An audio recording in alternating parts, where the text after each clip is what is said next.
So if you look at cats and their evolution, they started out a long, long time ago. The first domesticated cats they just found in Malta or something. They found in a tomb there. But anyway, cats were prized as the preservers of our grain, you know. And they were always kept in our barns because the rats wanted to eat our grain, you know, the grain for the horses, the grain for us. And as soon as the agricultural revolution started out and we started actually planting things and harvesting things, then we wanted to store things. Well, that's pretty much when we started actually associating with the cats. The cats actually started associating with us because we had the grains, then the rodents came, and then they came. And then we thought, hey, that's cool because they're here and there's less rodents. So this association was very, very profitable for the cats. But as you see, that's what they were eating. They were eating the rodents. They were eating the rodents throughout all the agricultural revolution and the industrial revolution. They were eating the rodents through all the French Revolution. It was almost 1800, then 1800, 1900, and now, right? So 200 years. We have not really changed the digestive system of cats in the last 200 years. It's total fallacy to believe that. Cats were made to eat mice, birds, lizards, snakes, little tiny prey.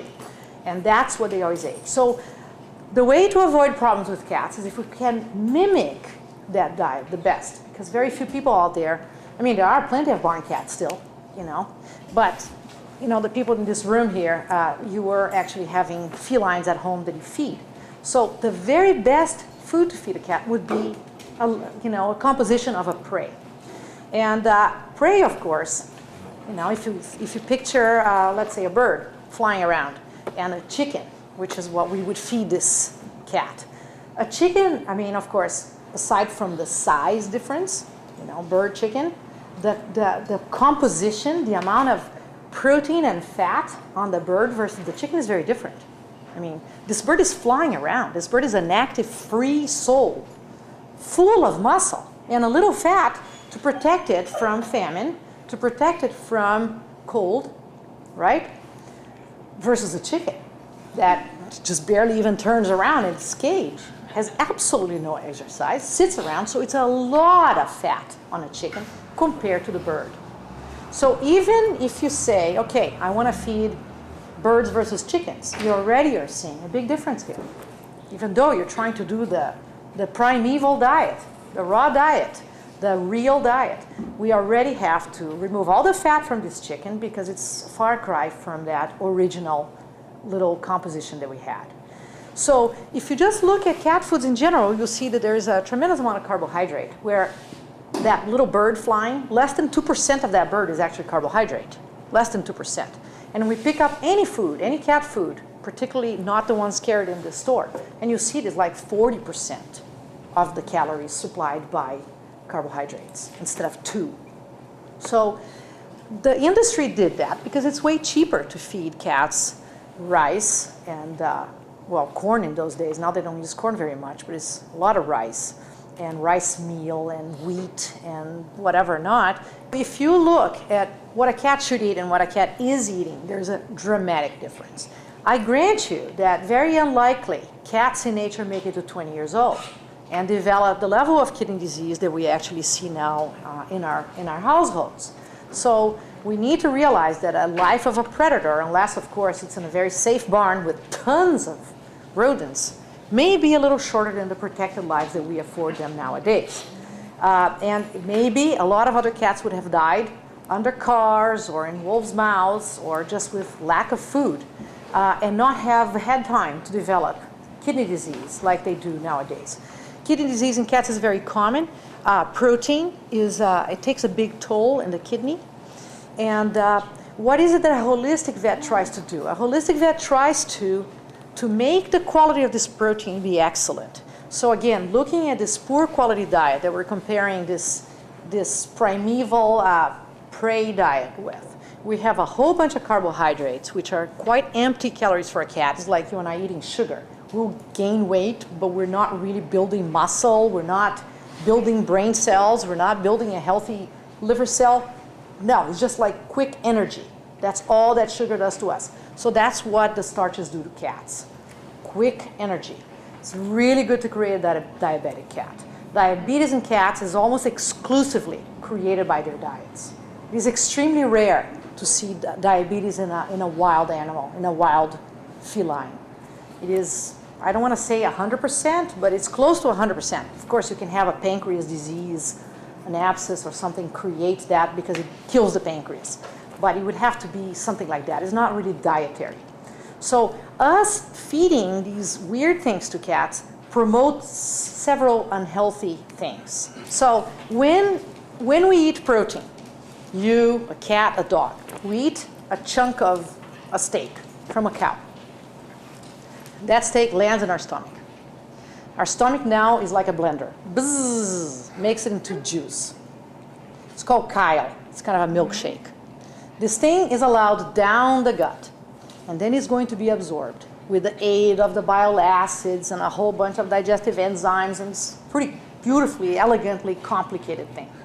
But the bottom line is that it's going to be absorbed, and all these tiny pieces of these proteins, also known as amino acids, are now showering the liver, where they all go. Everything we eat goes into our liver, all right? So imagine that this steak was a necklace, a pearl necklace, that our stomach has undone, and now we have loose pearls, right? These pearls now are in the liver. The liver is going to say, well, you know, this is Jackie, so I'm going to make a Jackie sequence of thigh meat. And I'm going to get and thread all these pearls in a sequence that belongs in my thigh.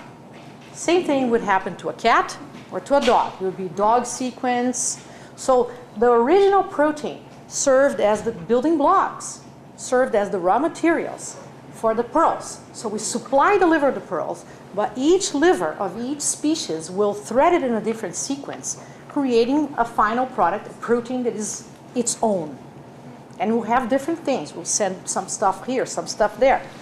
But the bottom line is that imagine now that instead of the steak, it's a hot dog. Okay? It's no longer a very fresh, organic piece of a cow steak. It's a byproduct-laden hot dog of poor quality. Let's imagine this most disgusting hot dog. So now my stomach has disassembled this pearl necklace, and actually 90% of the pearls were junk. Maybe there's 10% of the pearls that are okay, maybe a little defective, but hey, you know, that's all I got, right? So all these icky things get into the liver. All these disgusting pearls have to be excreted because they're useless. And that is the toll in my kidney, to excrete this junk. And all the trouble that I had to get just a few good pearls.